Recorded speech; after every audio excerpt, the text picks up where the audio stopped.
The sound you hear is an excerpt from Funeral March of a Marionette by Charles Francois Gounod. This is the start of Octoberpod. Of course, this isn't the bit everyone knows. What you're used to hearing sounds like this.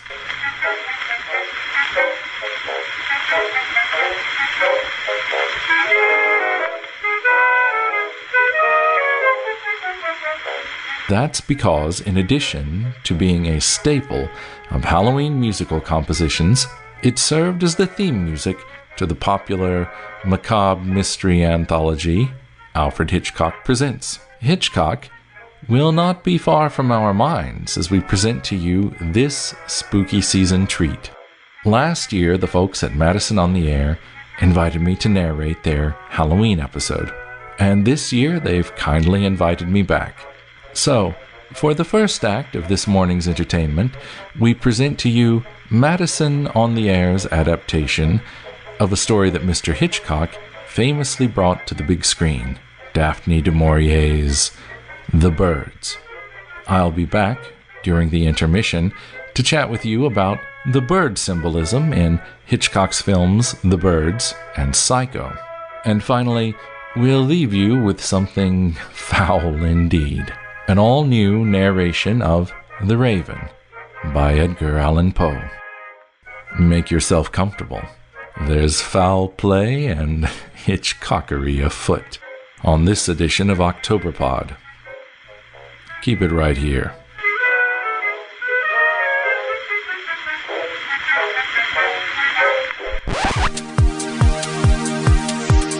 Now Madison was working super hard on a makeup tutorial show.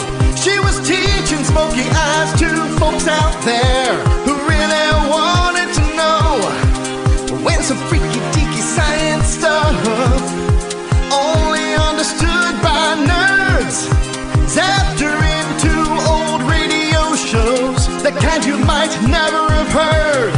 Now she should probably be trying to get out, but Madison, she's having fun living an old-time radio life. Our explanation is done. Madison is on the air. Tired of the everyday grind? Ever dream of a life of romantic adventure? Want to get away from it all? We offer you Escape. Escape, designed to free you from the four walls of today for a half hour of high adventure. Hello everyone, this is Edward October. I'm your host once again for this year's MADISON on the AIR Halloween episode. Escape was an anthology series. In 1954, they premiered their adaptation of Daphne du Maurier's short story, The Birds, nearly a decade before Hitchcock would bring it to the silver screen. Escape's adaptation is closer to that of the original story, but you know what happens when Madison gets involved. I'm just warning you, there's no Tippi Hedren. But you still might get to the end and think twice about that bird feeder you have outside your window.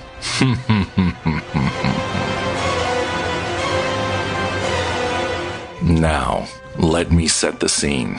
You are in a cottage on the southern coast of England. The autumn countryside surrounds you, desolate and bleak. And you know that in the dusk outside, waiting patiently for you, silently watching for you, is an enemy from whom there may be no escape. Okay, I'd taken a job as like a governess to the Hawkins family. They were British, so I was thinking it'd be all Mary Poppins with spoonfuls of sugar and dancing with hot chimney sweeps. But instead, it was just the day-to-day grind dealing with two little kids and their mom who didn't want to actually raise her own kids, but didn't trust me to do anything either. The husband had gotten them this cottage on coastal farmland. He was supposed to visit from London on weekends, but you know how that goes. So I was stuck alone with the mom, Deborah, who clearly wasn't taking isolation very well. There wasn't a lot to do when the kids were at school, so she would insist I sit with her on the cliffside while we ate lunch, and she bitched. The country is simply full of birds, isn't it, Madison? Where else would you put them? Oh, that endless chirping. In the city, we don't have to hear all this mindless chattering. It is very inconsiderate. Damn you, nature! Existing! There are so many more birds now that it's late autumn. In the spring, they seemed to know where they were going, but now it's autumn and they don't appear to have any purpose. Right! They should stop playing video games, get off the sofa, and find jobs. I mean, in the spring, they build nests, lay eggs. You're upset that in the fall they're not horny, trying to hook up and make little baby birds? It gives them purpose. I like the male birds who do little dances and stuff to try to attract a mate. Human dudes do that too. But instead of flashing colorful tail feathers, they drive up in an expensive sports car and flash a gold card. It's ensuring survival of the richest. Just look at those flocks on the peninsula. They're restless, uneasy, wheeling, circling, coming to rest, then flying again. The land birds and the gulls down there in the bay. Oh, there's a restlessness. Why, they're more restless this year than usual, it seems to me. You know, this morning, 2 seagulls totally dive-bombed me. Reminded me of the seagulls at the Santa Monica Pier. Those bastards have no fear. They will take a French fry out of your hand and your finger along with it. Jill said yesterday when the school bus let her off, there was quite a few of them overhead, as if they'd been following. Once I was followed by a Canadian goose. I made eye contact and it started chasing me. I figured out why Canadian geese are so mean. Because we took their leader, Canadian Ryan Gosling. Oh, I suppose if the birds are restless, it means a hard, lonely winter. They always seem to know. Perhaps a message comes to them in autumn. A warning about death. Okay, birds and death. Great lunch topic. Goes really well with the chicken salad. It's nature, Madison. Many of the birds will die, and I think they know it. Perhaps they feel they have to spill their emotion out before they die. Like people who know their time is up and run about stupidly. Uh-huh. All work and no play make Debbie go cray-cray? Oh, I'm sorry, Madison, but it's come over me lately as I've watched them. The land birds mingling with the seabirds in a sort of strange, unnatural partnership. Land and sea. Life and death. Cray and Z?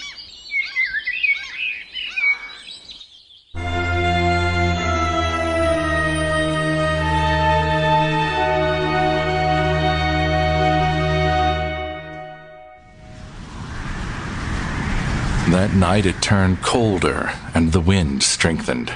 It was December 3rd, and it seemed like in only a matter of hours, autumn had been replaced by winter. Around 2 a.m, the sound of the wind beating against the house awakened Madison. Am I seriously awake because of wind? Unless this house is halfway to Oz, I'm going back to sleep. And then she heard it. A tapping on the window. Could it be a loose shutter? A tree branch, perhaps? No, it was too strong, too deliberate. So she climbed out of bed. Oh, if one of those stupid kids rigged something up to try to scare me, they're gonna have to try harder. I had my little sister believing an evil troll lived in her closet. I put an old cell phone in her room and would play slow scratching noises all night long. Even in college, she still slept with the lights on. Madison reached the window and opened it. Suddenly, something brushed against her hand and jabbed at her knuckles. Ah! Ow! Come for the French fries, huh? Try it with a broken beak. Then it was gone over the roof and behind the cottage. Madison, be quiet. The children need their rest. Sure, don't mind me. I'm just here getting attacked by a bird. A bird? Yeah, look at my hand. The damn thing drew blood. Well, don't get it on the carpeting. Your empathy has no bounds. I don't know why you'd open a window in the middle of a windstorm. The bird was pecking at the window. Have you gotten into my husband's scotch again? That is irrelevant to this situation. Just be more quiet so you don't disturb the children. It's back. I think it brought friends. That's just the wind rattling the window. See if you can't fix it. It's not the wind. It's a bunch of birds trying to get in. Well, send them away. I can't sleep with that noise. Send them away? Do pardon me, birds, but the mistress has requested you leave the premises at once. Golly, why ever did her husband send her to live in the boonies and then never come to visit? Unsolved mysteries. Okay, let's send you guys away. Ah! Get out of here, you dang birds! Or I'll introduce you to a jet turbine! Ah! Not the face! I'm a makeup influencer! I need to stay pretty for ad revenue! Ah! Madison! Whatever in the world are you doing in here? Didn't you see that? There were a bunch of them this time. They tried to pet my eyes, and I don't think I could get replacement contacts in the 1950s. Just how much of that scotch did you drink? Barely any. There wasn't much left. Mummy. Now, see what you've done? You've woken up Jill. Mommy. Well? Well, what? Go see what's the matter. She's calling for you. But I pay you. Can I at least see to my wounds first? Mommy. No. Coming, Jill. This kind of parenting is exactly the reason I only bonded with my nanny, my teachers, and that weird guy who lived on our block and gave us candy.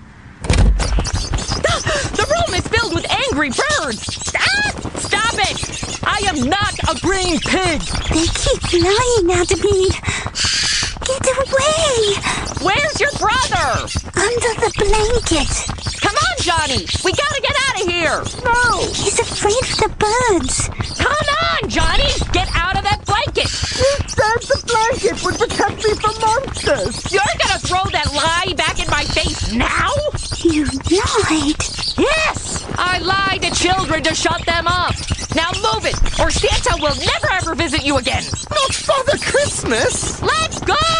Madison pushed the children out of the room and was alone with the birds. She seized a blanket and used it as a weapon, sweeping it right and left. Away, you songbirds from hell! The birds kept coming at her, their bodies smacking into the blanket. They jabbed at her hands and her head, trying for her eyes with beaks as sharp as pointed forks. Not the face! She tossed the blanket around her head, flailing blindly at the birds. Ah!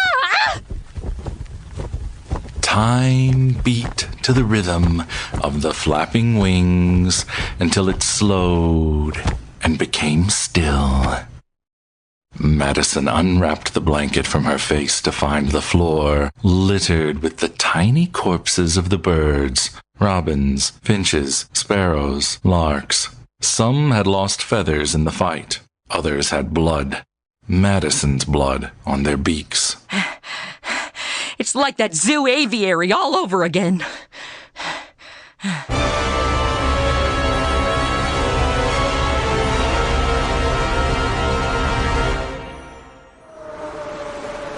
The fierce sea broke harshly in the morning daylight, but there was not a bird in sight.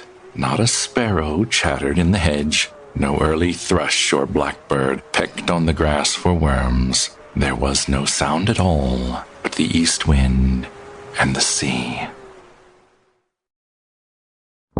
Madison? Madison! Ugh, there you are. Did you sleep here in the children's room? I had them in my bed with me all night, and Johnny refused to let me cover him with a blanket because something you said about monsters. Is it morning? On top of that, I had to make breakfast. Sorry. I must have slept through my alarm. What, with battling birds all night? You are a ghastly sight. Is that blood? Yeah.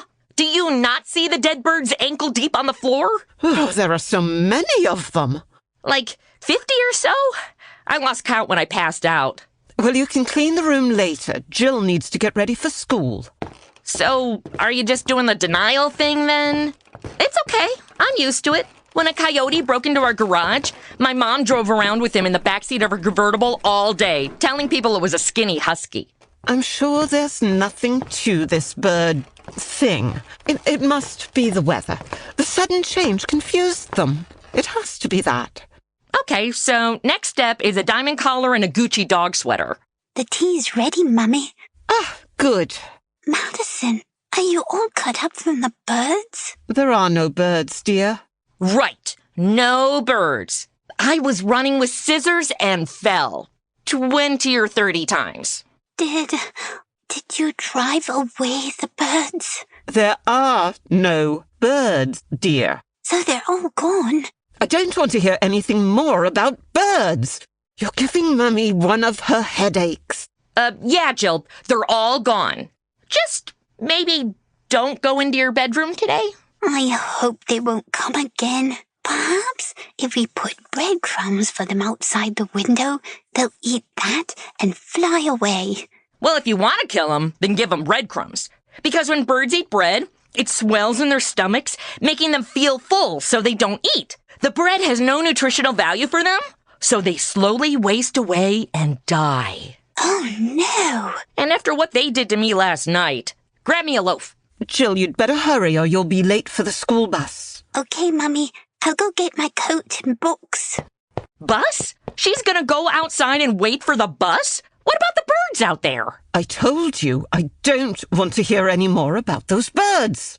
Okay, I get the attitude. Your husband's not here and there's some sexual frustration.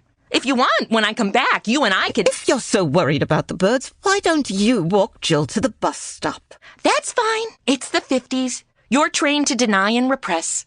But hurry back. Johnny says he's sick after what you did last night. What I did saved his life? From monsters you invented, apparently. I see what's happening here. It's the 50s, and you've never been introduced to the big O, have you? I'm ready to go, Mummy. Madison will walk with you. While I'm out, I could go into town and pick up some Mummy's Little Helper. She's going to be late for school. Come on, Jill. Some women have to come to it on their own, like I did one summer with my 10-speed. Is Mummy all right, Madison? Repeat that thing I'm always telling you. I is kind, I is smart, I is important, and eventually I'll grow up, start dating a bad boy with more tattoos than brains, and Mummy won't be able to do a damn thing about it. Good girl.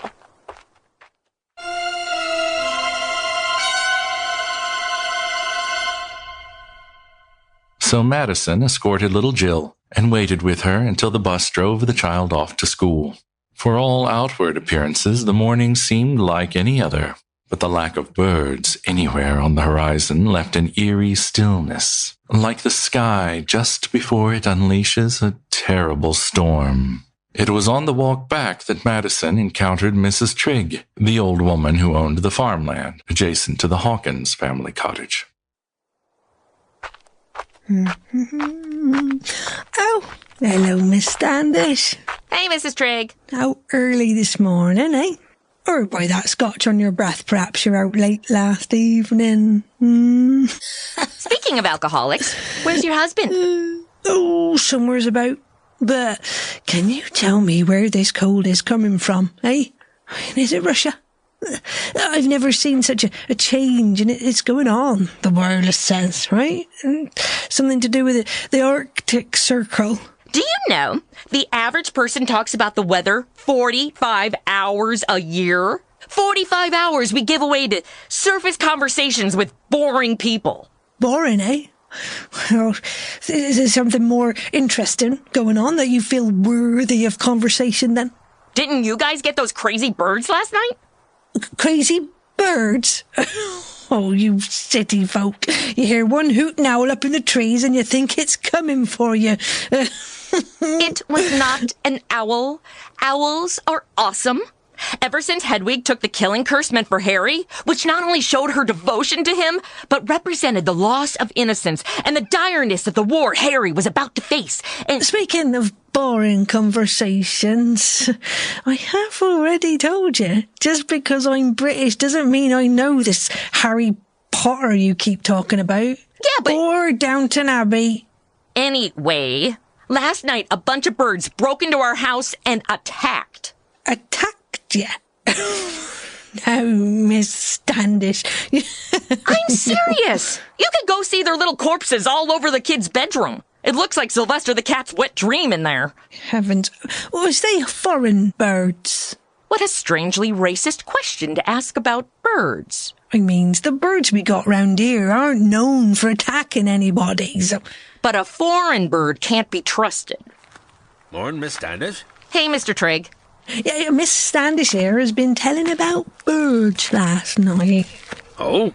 Gone to the Master's Scotch again, did she? Says the guy who's got a reserved stool at the local pub. She says they attacked her. Birds attacked? Never heard of such a thing like that before. Hungry, maybe. Looking for food. Had that happen once with her neighbour Zephyr. Seems she'd wandered off, and the next thing I knew, she was in the middle of our parlour. Well, it was all I could do to chase her from the house. No, dear. That was when you came back from the pub in the middle of my bridge game. Yeah, you chased off poor Mrs. Turner. Woman was a bit large, see, and that calfskin shawl she wore certainly didn't do her any justice. Well, Miss Standish, if you're worried about birds, you tried putting out some crumbs. Only in self-defense. We'll let you know if we spot a sparrow with mischief in his eyes. Or some crows gathering for murder. You know, because a group of crows is going to murder. Ain't that right, though? I never get tired of that joke. Yeah, you and everyone who shares those memes on social media. Okay, later. Ordinary bird, she said. I mean... Attacked her? What does she take us for? Coming round with a story like that. Attacked her? I think she reads too many of those books. What books would these be, eh? The ones you keep under the mattress with pictures inside. Yeah, we could both go look at them books right now, if you want. Before breakfast? Why, Mr. Trigg, you're a devilish one, aren't you? Here, come here. All right, then. Bagsy, I choose the first page.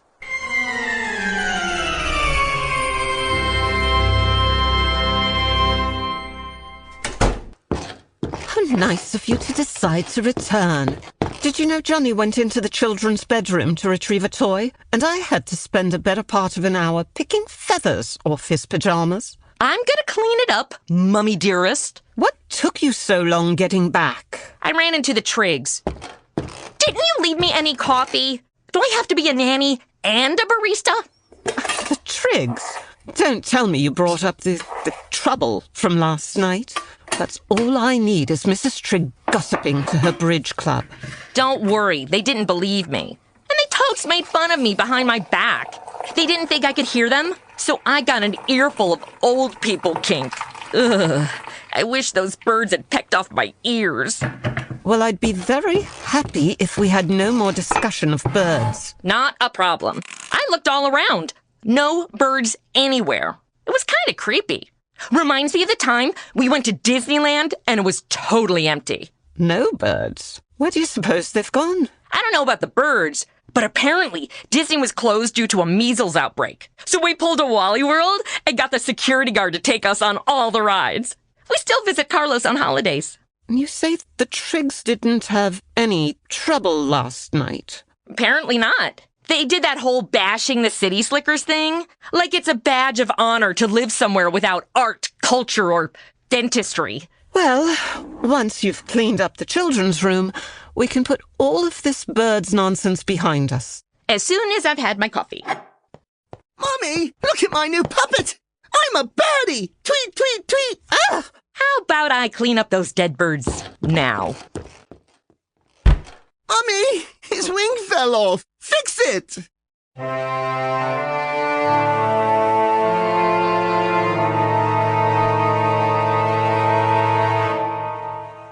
Madison went upstairs to clean up the birds and the blood.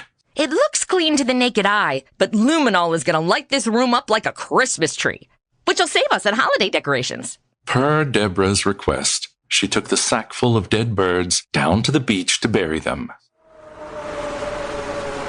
The wind was bitter cold. Madison dug a pit in the sand with her heel and started to empty the sack into it, but the wind caught the birds and whirled them along the shore. It looks like my friend's wedding when they released a flock of doves that had been left in the van in 90-degree heat. No matter. The tide would take them when it turned. Madison looked out at the crested breakers. It was then that she saw them. The gulls. there, riding the seas. Thousands, tens of thousands.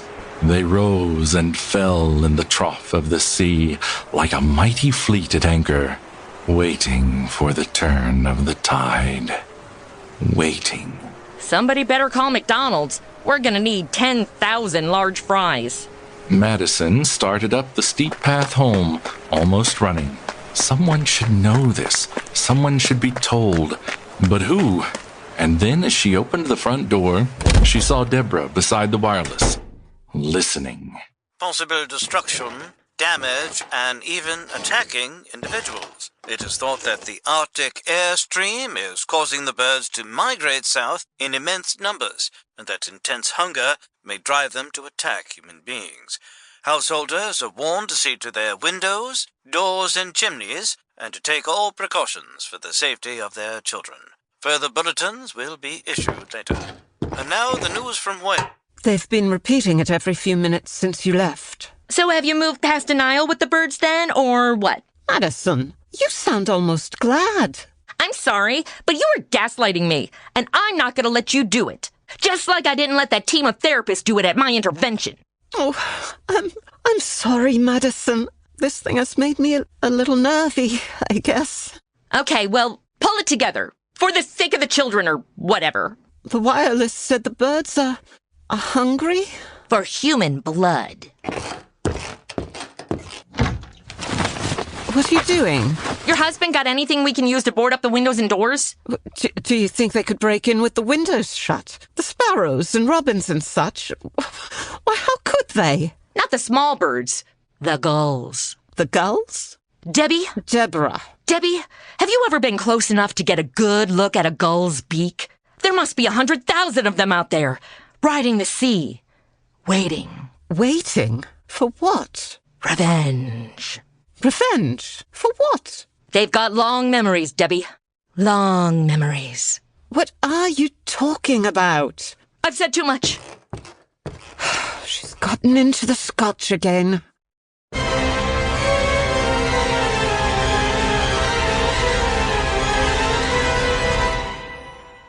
Madison worked upstairs, boarding the bedroom windows. Ow! The best she could, while intoxicated. This is London. Deborah continued to listen to the wireless. At first, some of the bulletins had been light in tone, but as the day wore on, the concern in the announcer's voice became more and more apparent. After she'd finished upstairs, Madison took the rest of the lumber downstairs and boarded up the lower floor windows. Ducks, geese, and swans. What they ought to do is call the army out and shoot the birds. That would soon scare them off. Ow! As citizens, we deserve to be protected. Well, if they're foreign birds, maybe they'll call the Marines. Are you finished boarding up the house? Yeah, I think I got everything. Mummy, it's dark in here. Did you board Johnny in the cupboard? It's for his own good. Mummy! Just take your nap, dear. So, Debbie, how are we for food? We've got whatever you bought in the larder. What I bought? You're supposed to do the shopping. Right. You haven't gone shopping, have you? How am I supposed to go grocery shopping? We don't even have a car. You walk, and I suggest you go immediately. But look at the sky. It's only 3 in the afternoon, and it's practically dark. What? Why, yes. The sky, it looks so heavy. Look, the tide's turned. The gulls. They've risen. Circling over the sea. Not a sound from them. Madison, you must go for Jill. Wait for her at the bus stop. The hell I will! She's your kid. You go get her. But you're the nanny. Fran Drescher would never have put up with this.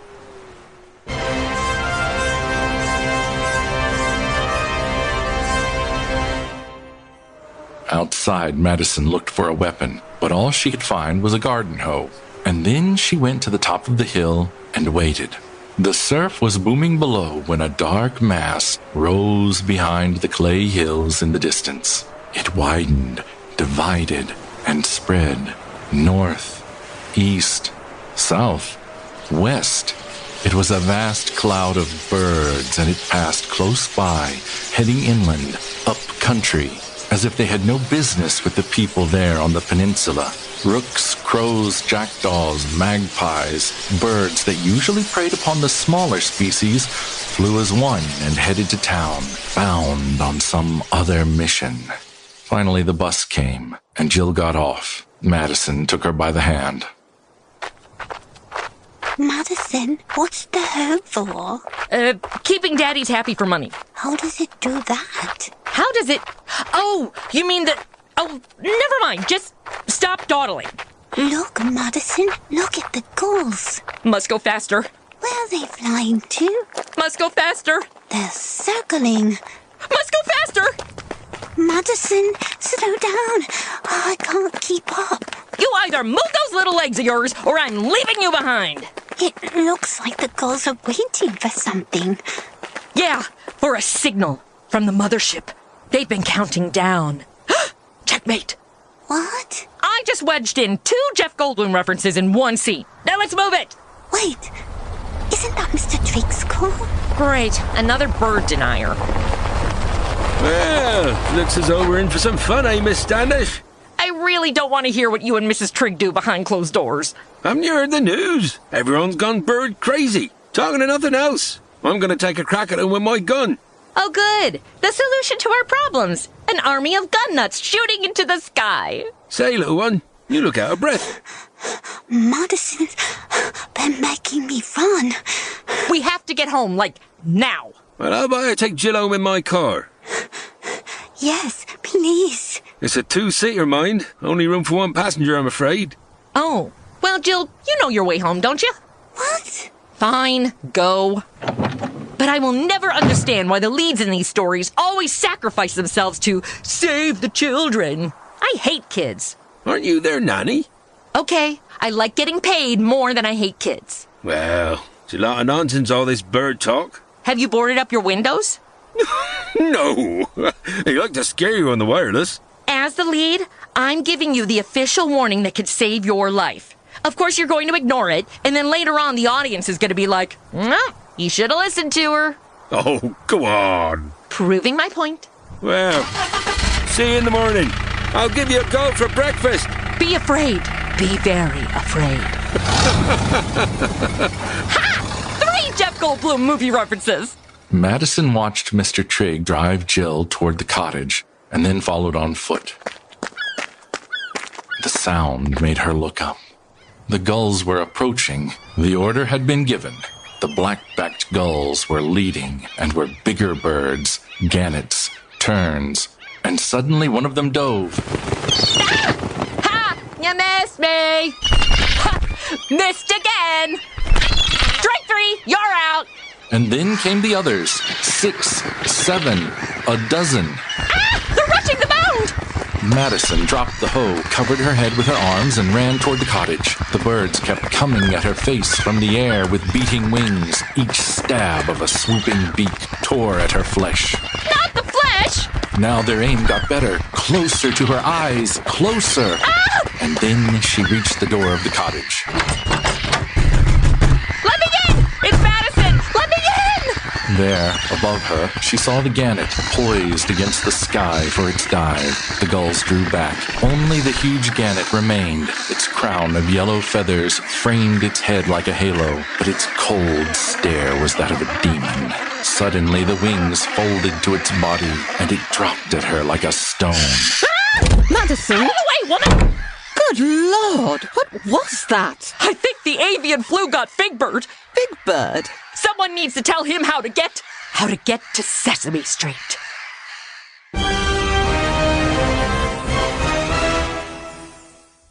Better now? Yeah, thanks. Where'd you get the scotch? I thought we were out. I had a hidden stash. Mummy's little helper. Debbie, I think this is the beginning of a beautiful friendship. The children are in the other room. I didn't want them to see you this way. Drunk? No, that seems unavoidable. I mean bleeding from the bird attack. Wait! Listen. That sound. What is it? The birds. They're crowding against the outside of the house. They're trying to find a way in. Like ugly girls trying to get into a popular nightclub. Do you think they'll get in? I don't know.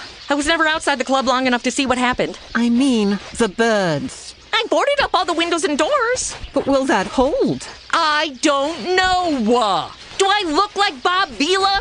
I'm more like the Property Brothers, because I'm hot and you wish there were two of me.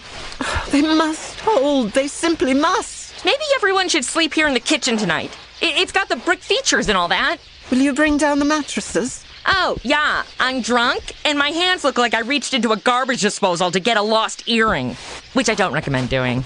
But sleep on the floor. I've slept on kitchen floors before. It's part of my past work experience. You should have seen it on my resume. I can't stand listening to those birds. I'll turn on the wireless.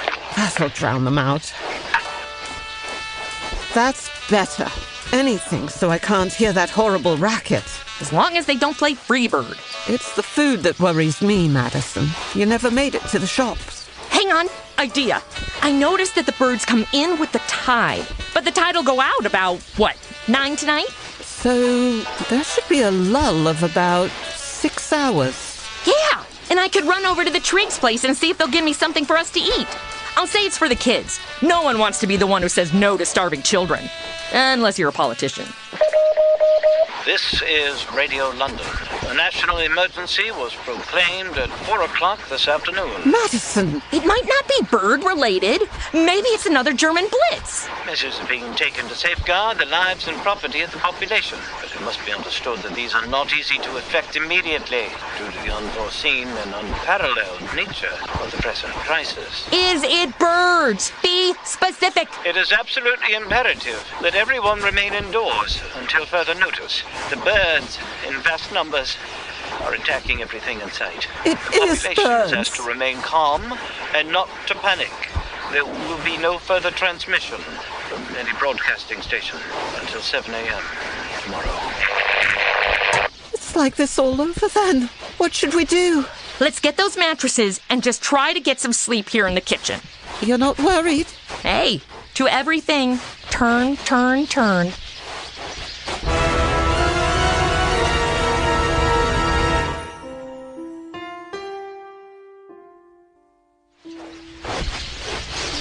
Madison, wake up. Huh? What? You told me your girlfriend was away for the weekend. Madison, they're back again. She's early. Tell her she can sleep on the sofa. Wake up. It's a little after 3. The tides come in again. The birds are back. Ew, what's that smell? Are you cooking? Oh, I'm not cooking. It's 3 in the morning. Are those kids playing with matches? I told them I'd take the matches away if they started burning things again. It's a queer smell. Rather like burned feathers. Burned feathers? The chimney! Did you open the damper? Well, of course I did. I was burning a fire to keep us warm. But the fire's died out! They're coming down the chimney! There they are, squeezing through the chimney. Out of here, you bastards! I'll burn you up. I'll fry you. Flame on, Human Torch! Jill, where did you get that oil? From Johnny. He found it in the cupboard. Well, keep it coming! Get me paper, wood, anything that'll burn! Hurry! Shall I get you Johnny to burn? Okay, Demon Child. Let's deal with one horror film at a time here. The birds' charred bodies kept dropping down the chimney. Madison raked them to one side, but more came. They piled papers on it, kindling, anything they could find. Jill threw on the rest of the oil and liked it. The flames roared higher, more bodies. The stench was unbearable. Finally, the birds gave up. Deborah went over to the basin. She was sick. Jill sat down, exhausted, mesmerized by the carcasses before her. And Madison? The sky is falling, chicken bitches.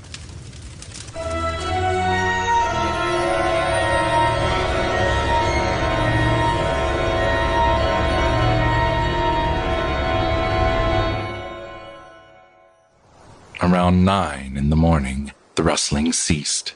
Madison opened the door a crack. Crushed birds were deep about the house. There was not a living bird in sight. The tide had gone out. Now was her chance to get food and fuel. She ran all the way to the farm. Ugh, All these bird guts are going to ruin my shoes. Madison walked briskly to the farm.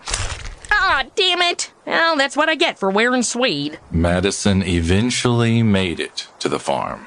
There was no smoke from the chimney. She came round the corner of the house and stopped. In the doorway, covered with dead birds, were Mr. and Mrs. Trigg. What was left of them? Okay, audience, say it with me. I told you so. Dude, Mr. Trigg's car. I could get out of here. Well, if TV and movies have taught me anything, when the lead urgently needs keys to a stranger's car, the keys are always hidden in the sun visor. Or there's a map. Well, looks like I'm hot-wiring the car, which the leads also always know how to do. Oh, gee, there are so many wires under here.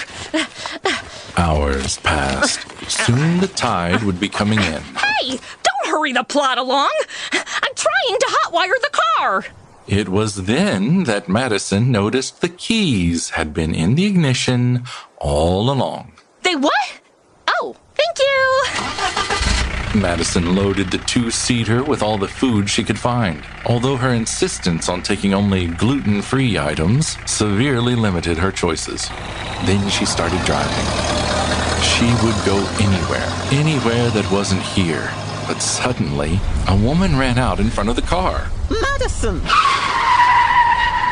Girl, what are you doing in the middle of the road? That's the Triggs' car. Are they dead? Then we're all alone. Correction, you're all alone. I'm out of here. What? You're leaving? Consider this my 2-minute notice. What about me? The children? Good luck. The girls! Please, take us with you. Love to, but I can't. This is a 2-seater, and I gotta comply with seatbelt laws. You understand. You're out of petrol. Hurry, into the house.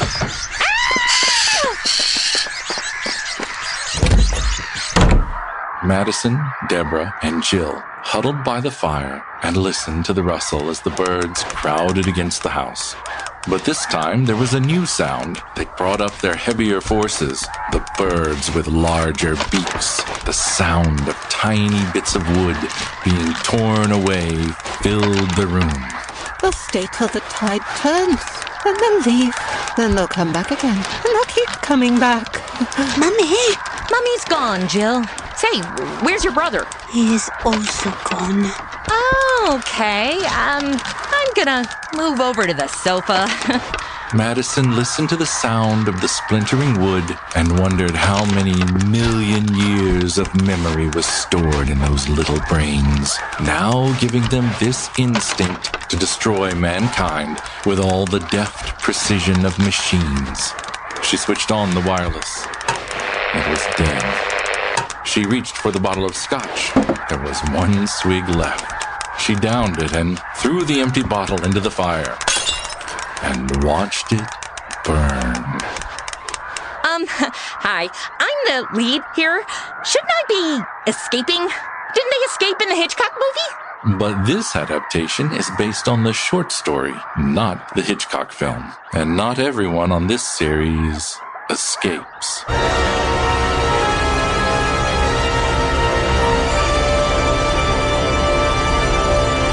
Escape was an anthology series which ran on CBS from July 1947 to September 1954. It was a spin-off from the series Suspense, but unlike other similar anthology series, Escape spent most of its 7-year run without a sponsor, which led it to having a lower budget and frequently shifting time slots. The episodes consisted of both original and adapted stories, which would include science fiction, horror, and murder mystery. Stories usually featured a protagonist in a dire life and death situation. Oh, okay, but did they escape? What do you think? Yes?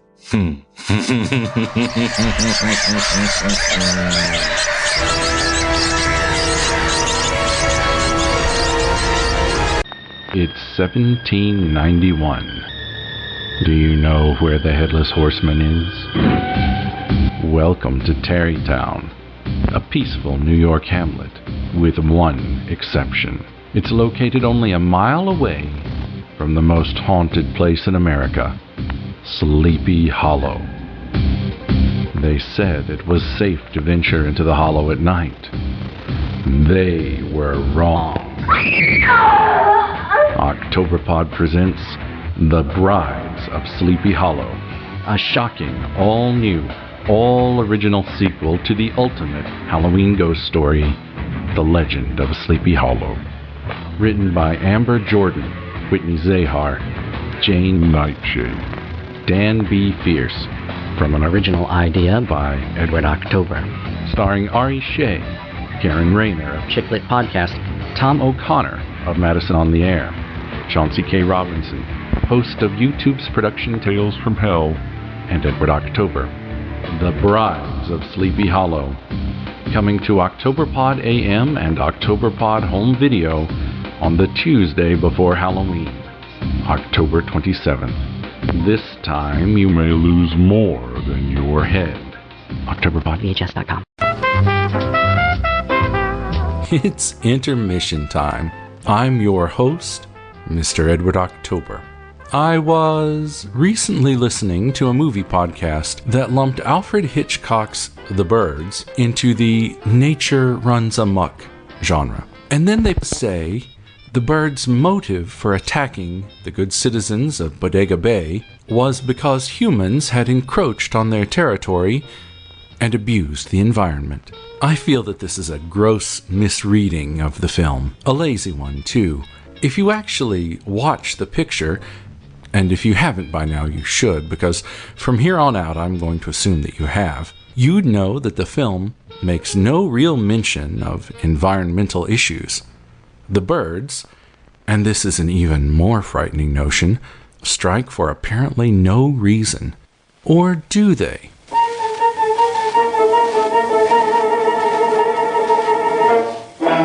If you watch this film focusing on birds of the feathered persuasion and their motivations, you're simply watching the wrong picture.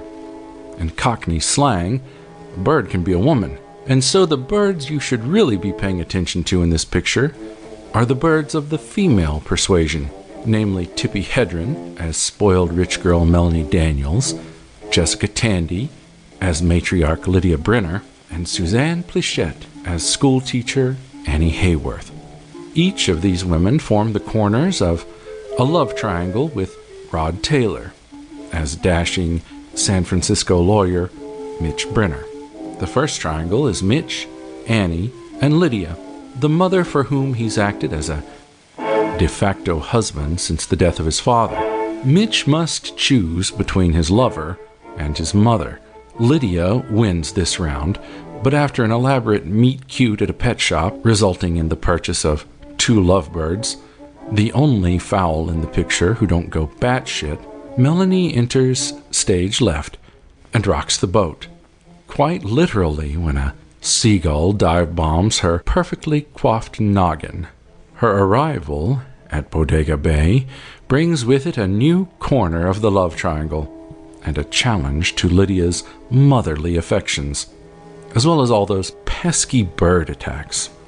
This lover versus mother conflict might ring a bell to anyone familiar with another Alfred Hitchcock thriller, Psycho.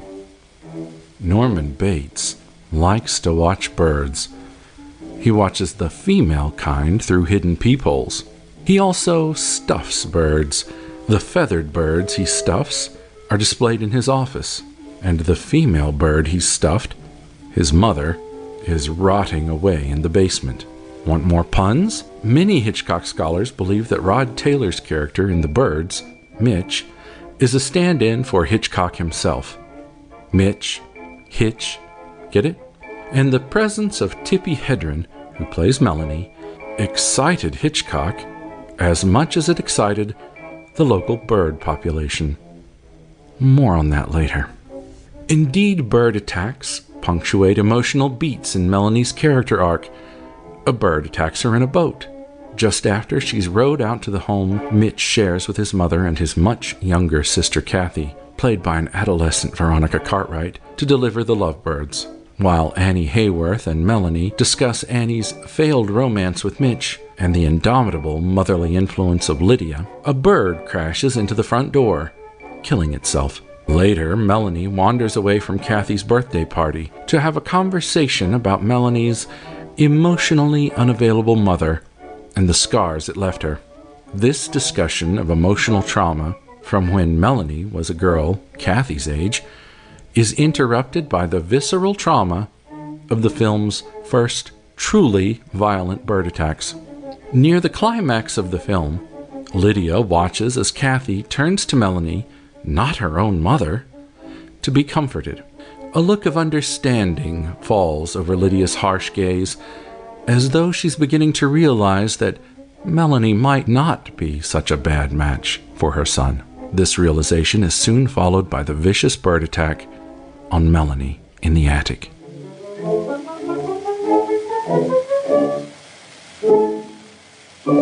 Bird attacks seem to be linked to Kathy as much as to Melanie. After all, it's Kathy's birthday party that gets ruined by birds. It's Kathy who receives 2 lovebirds as a gift. It's Kathy's school that's attacked, Kathy's teacher who is killed, and Kathy's home that's flooded with murderous birds. It's almost as though Kathy represents Melanie's inner child, or the child Melanie could have been, and the bird attacks are a metaphor for the psychic rage and sadness brought on by Melanie's childhood trauma. It's likely that the bird attacks are symbolic of more than just Melanie's psyche. Alfred Hitchcock was rumored to have been infatuated with actress Tippi Hedren, and the attack in the attic plays almost like a sexual assault. Its jagged editing also resembles Psycho's shower scene in its ferocity. Numerous critics and film historians have theorized that this symbolic rape, a scene so grueling that Hedren suffered a real-life nervous breakdown while filming it for 5 days straight using live birds, was an extension of the director's unrequited lust for his leading lady. And I'll just leave that sitting right there. If you want to learn more about Hitchcock's fixation on and inappropriate behavior towards Tippi Hedren, or about the subtext behind the birds in Psycho, that's all covered in great detail in The Dark Side of Genius, The Life of Alfred Hitchcock by Donald Spoto. It's an excellent book which examines the entirety of Hitchcock's long career and complicated inner life, which, along with various documentaries and commentary tracks, served as a major source for this segment.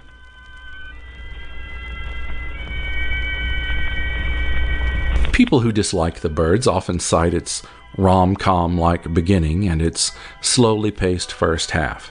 But then again, I say they're looking for a nature attacks movie while ignoring the nuanced psychodrama playing out right in front of their noses. Still not convinced. Still think The Birds is for the birds? Well then, let me point you towards the short story upon which the film is based. The Birds by Daphne du Maurier. Hitchcock fans will recognize du Maurier as the novelist who gave us the wonderfully haunting Gothic potboiler Rebecca. Du Maurier's vision of the birds bears zero similarity to the Hitchcock film, aside from common birds one day deciding to go ham on all of humanity, or on the coast of Cornwall at the very least. Where Hitchcock's film is a psychodrama of childhood trauma and sexual frustration, du Maurier's story is a meditation on England's collective shell shock following the Second World War. The bird attacks are very much like a German air raid. One of the story's most haunting images is of gulls gathering and floating on the ocean waves, waiting to pounce. It was adapted several times for old-time radio. My favorite adaptation was broadcast on Escape and starred Ben Wright, an English actor whose voice can be heard in a number of Disney cartoons and in countless radio plays. Escape's dramatization turns The Birds into a metaphor for Cold War paranoia, and makes it clear that the attacking birds are coming in on cold winds from the northeast, the vicinity of Russia, for example. Lux Radio Theater also did a version, this one starring Hitchcock regular and one of my old-time radio favorites, Herbert Marshall. But it's pretty awful. And there you have it. I've recommended something for you to watch, or to rewatch more critically, something to read, and something to listen to. And now, for your uneasy listening, our next spook story is pretty foul.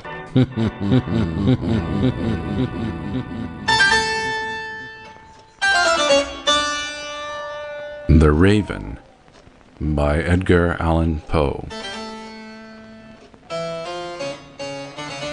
Once upon a midnight dreary, while I pondered, weak and weary, over a many quaint and curious volume of forgotten lore, while I nodded, nearly napping, suddenly there came a tapping, as of someone gently rapping at my chamber door.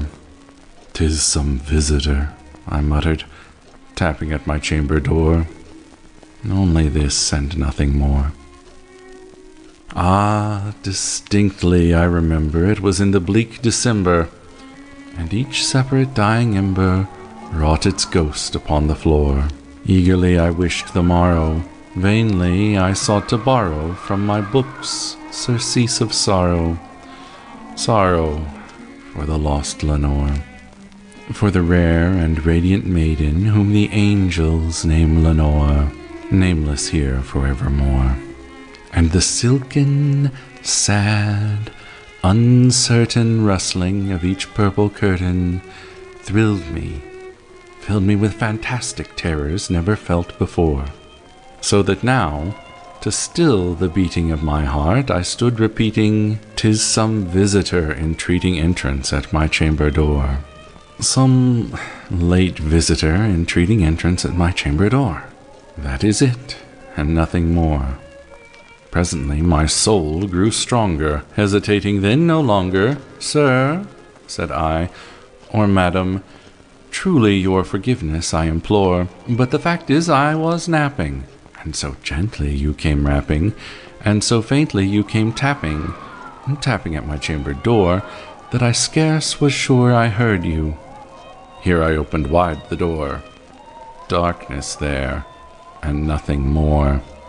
Deep into that darkness peering, long I stood there wondering, fearing, doubting, dreaming dreams no mortal ever dared to dream before.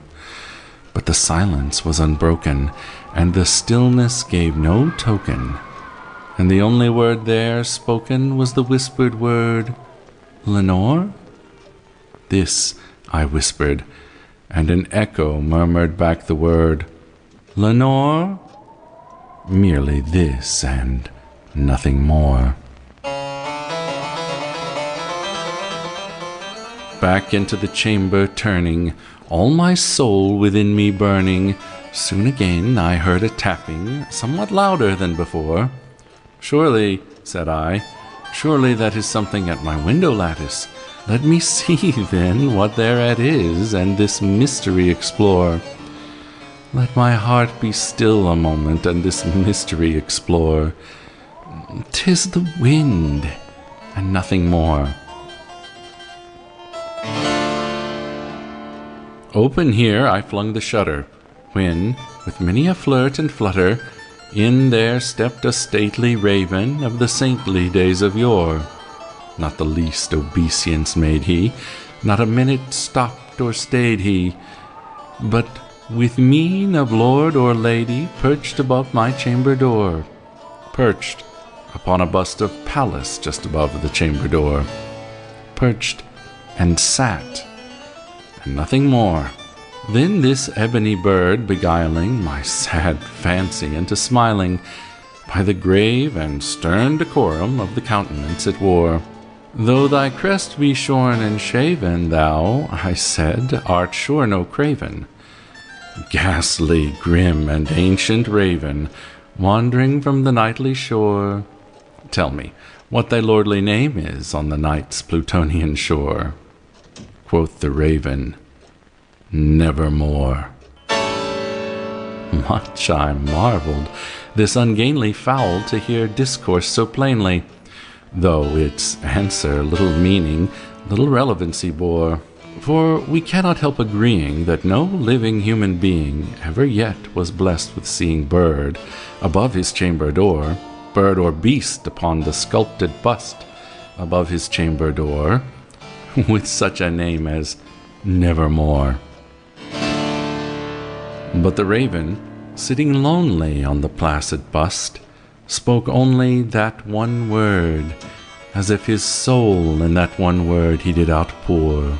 Nothing farther then he uttered, not a feather then he fluttered, till I scarcely more than muttered, Other friends have flown before.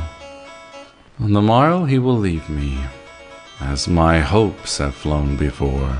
Then the bird said, Nevermore. Startled at the stillness, broken by reply so aptly spoken, Doubtless, said I, what it utters is its only stock and store, caught from some unhappy master whom unmerciful disaster followed fast and followed faster, till his songs one burden bore, till the dirges of his hope that melancholy burden bore, of nevermore. But the raven still beguiling all my fancy into smiling, straight I wheeled a cushioned seat in front of bird and bust and door. Then upon the velvet sinking, I betook myself to linking fancy unto fancy, thinking what this ominous bird of yore, what this grim, ungainly, ghastly, gaunt, and ominous bird of yore meant in croaking Nevermore.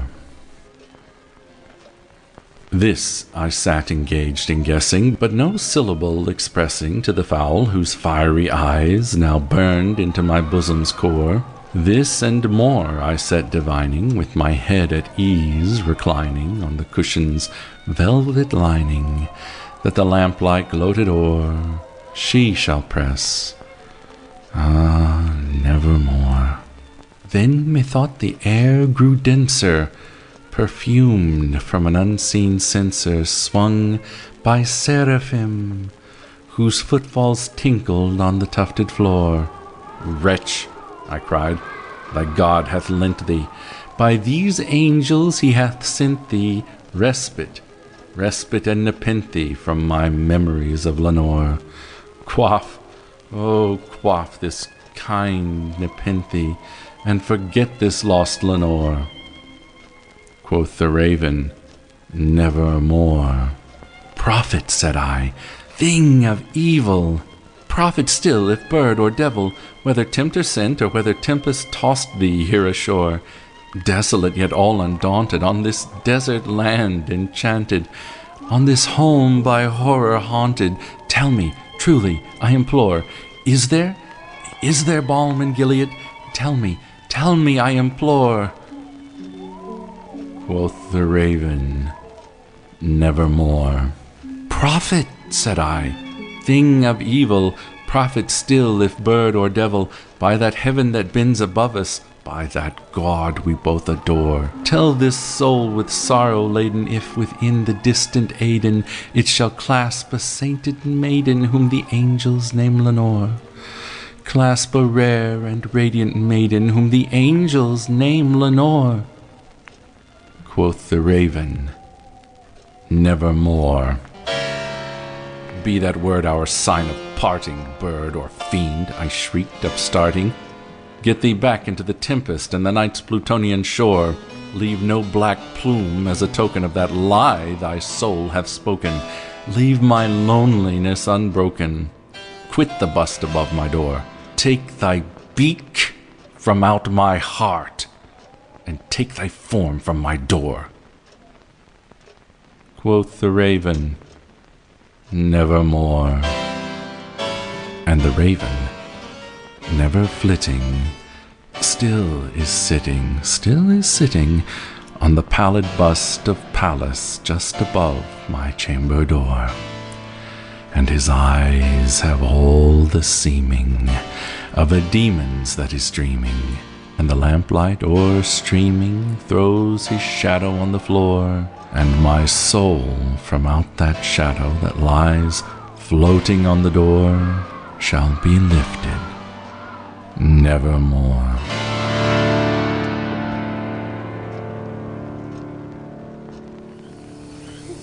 Hello, this is your host, Edward October, once more. Some Halloween tales are meant to make your spine tingle, but sometimes we want Halloween stories that can help us wrap ourselves up in the cozy vibes of the season and soothe us to sleep.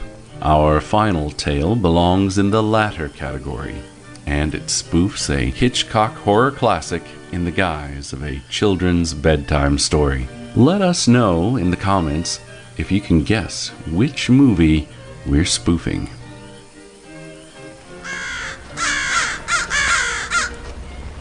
Ghostie Motel.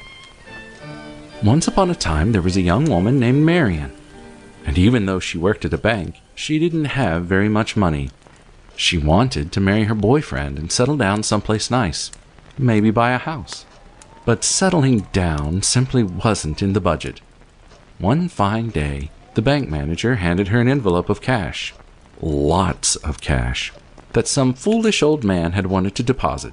The bank manager didn't want to keep that much money in the small vault overnight, so he asked Marion to drive it over to the main branch of the bank and deposit it in the big vault.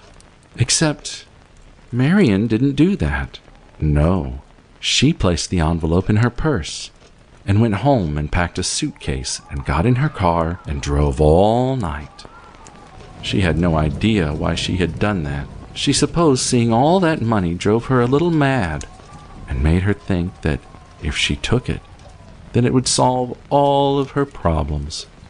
But of course, it would only create more problems for her. Marion drove until very late at night, and would have kept on driving too, but she drove into a rainstorm and could barely see the road ahead of her. So she pulled over for the night at a roadside motel out in the middle of nowhere. The motel was old and run down. So old and run down that it looked like a ghosty motel. Of course, it wasn't haunted by any real ghosts. Not really. But if I was a ghost looking to haunt someone, that motel would be a dandy place to do it. Marion booked a room for the night, and the first thing she wanted to do was take a nice long shower. So she went to check out the bathroom, and when she pulled back the shower curtain, squeak, squeak, squeak, squeak, out from the shower flew dozens of bats, which scared poor Marion so badly that she ran off into the woods, never to be heard from again. Back in her hometown, everyone was beginning to wonder what had happened to Marion. Her sister Lila and her boyfriend Sam hired a detective to find her. The detective retraced Marion's steps until, at last, he found his way to the run-down motel in the middle of nowhere, which looked like a ghosty motel, but which wasn't really haunted at all. The detective saw her car parked out front and asked the manager to let him inspect her room. There he found Marion's luggage and, most curious of all, the envelope of stolen cash. But no Marion. The detective noticed that on a hill overlooking Marion's home there stood an old dark house which looked even more haunted than the motel did. The detective went over to the house to explore. He knocked on the door, and when no one answered, he invited himself in to investigate further. He saw a grand old staircase, and he decided to climb the stairs to look for clues. When all of a sudden, squeak, squeak, squeak, squeak, out from a room at the top of the stairs flew dozens of bats, which scared the poor detective so badly that he ran off into the woods, never to be heard from again. Lila and Sam became worried when they didn't hear from the detective they had hired. so they decided to investigate for themselves. They retraced the detective's steps as he had retraced Marion's steps, until at last they found the rundown motel in the middle of nowhere, which looked like a ghosty motel, but which wasn't really haunted at all. They found Marion's car, the empty motel room, Marion's suitcase, and the envelope of stolen cash. And they, too, found the old house on the hill. They went inside the house to investigate further. But unlike the detective, they looked in the basement. The basement was dark, and the steps down to it were uneven. Lila switched on the basement light to keep from tripping, when all of a sudden, squeak, squeak, squeak, squeak, out from a dark corner of the basement flew dozens of bats, which scared poor Lila and Sam so badly that they ran off into the woods, never to be heard from again. They were never heard from again because in the woods they found a little off-grid farm powered by solar energy, where people were growing organic crops. Best of all, they found Marion and the detective, who, after being scared away by the bats, decided to start a new life with the organic farmers and help them work the land. Marion was in charge of making apple butter and baked goods from apples harvested from their small apple orchard. The detective discovered that he was a natural at keeping bees and harvesting wildflower honey. Lila and Sam were so pleased to see them, and so enchanted by farm life, that they too decided to live simply and sustainably on the farm. And when I say they were never heard from again, cousin, they wouldn't have it any other way. Stick around after the credits for a brief word from some of our fellow indie podcasters, creators, and friends. There may even be some bloopers, outtakes, and bonus content as well. Madison on the Air was written and produced by Chrisi Talyn Sage with music composition and audio engineering by Jeremy Sage. The role of Madison Standish was played by Chrisi Talyn Sage. Sharon Gruenwald appeared as Deborah Hawkins and Edward October as our narrator. Other actors in the cast were Mel Rose as Jill Hawkins, Sarah Golding as Mrs. Trigg, Kareem Cronfley as Mr. Trigg, Jeremy Sage as Johnny Hawkins, and Scott R. McKinley as the BBC announcer. You have been listening to Octoberpod. Octoberpod is produced, edited, and directed by Edward October. The series co-producers are M.J. McAdams and Amber Jordan. Logo and banner graphics by Jessica Good. Edward October character design by Nick Calavera. Select still photography courtesy of Unsplash.com. Select music cues by Dr. Dreamchip and various other stock music and sound effects courtesy of freesound.org. Music from Bigfoot Apocalypse and Thorax, theme from Octoberpod, composed by Nico Vitesi. All other images, music, and FX cues, except where noted, are sourced from within the public domain. Follow us on YouTube at Octoberpod Home Video, on Instagram, and the app I still call Twitter at Octoberpod VHS, and on TikTok and Blue Sky at Octoberpod. Or find us and all of our links on the World Wide Web at OctoberpodVHS.com. For business inquiries or story submissions, email octoberpod@gmail.com. If you enjoyed this program, we'd be very pleased if you told your friends about us. And while you're at it, write us a 5-star or equivalent review wherever you're listening. The man who spoke to you was Mr. Edward October. You feel that? A sudden chill, a tingle down your spine? It's not a draft, is it? No, it's the unmistakable sign that we've found them. The most terrifyingly delicious ghost stories you've ever heard. And trust us, we've had some close calls. We're talking haunted hallways, phantom apparitions, and things that go bump in the night. All served up on our new show, Ghost Bites. Join us as we dig into the spectral secrets and spooky sightings that will have you sleeping with the lights on. So if you're brave enough, come grab a bite with us. Just try not to let it be your last.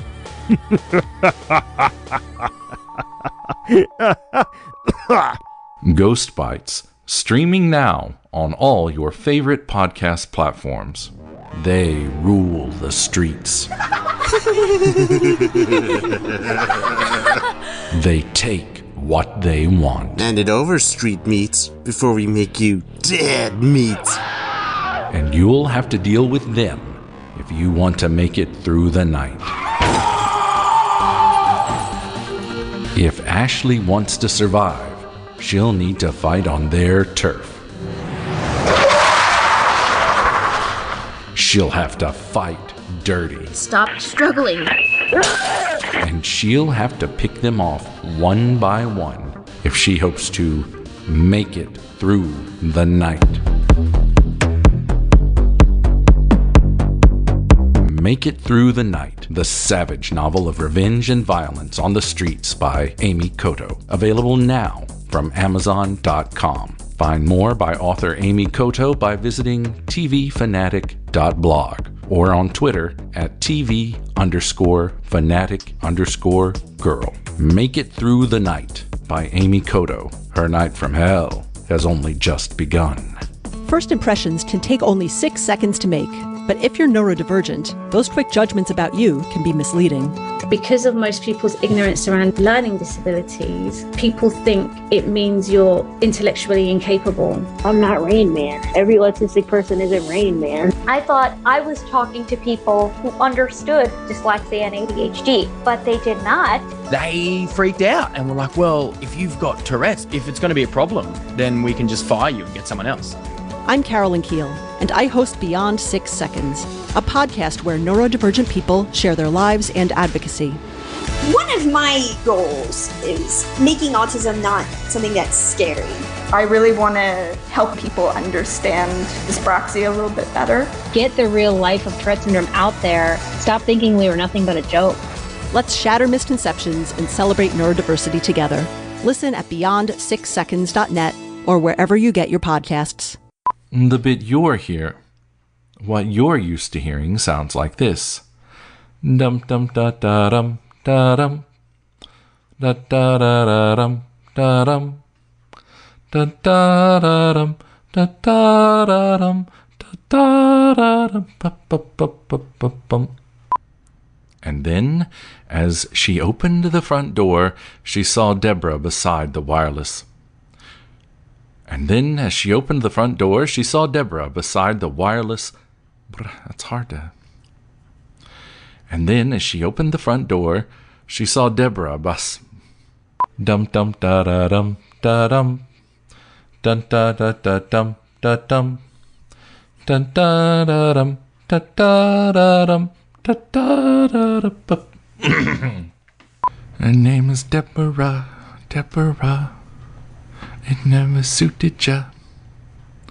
Scene 8. Dum da da dum da da dum.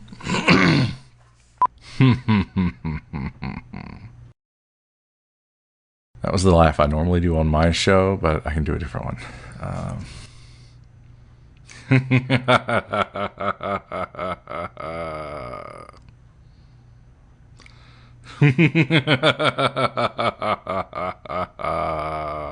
Dum da da dum da da dum ba da dum ba da dum. But you still might. Wow, what was that? Dum dum ba da dum da dum. Dum dum ba da dum da dum. Don't include that. Gotta clean that up. Bum da da dum. Da da da dum, da da da da ba da da ba ba dum. Yeah, do something with that. All right, I'm done. Whew, doggies.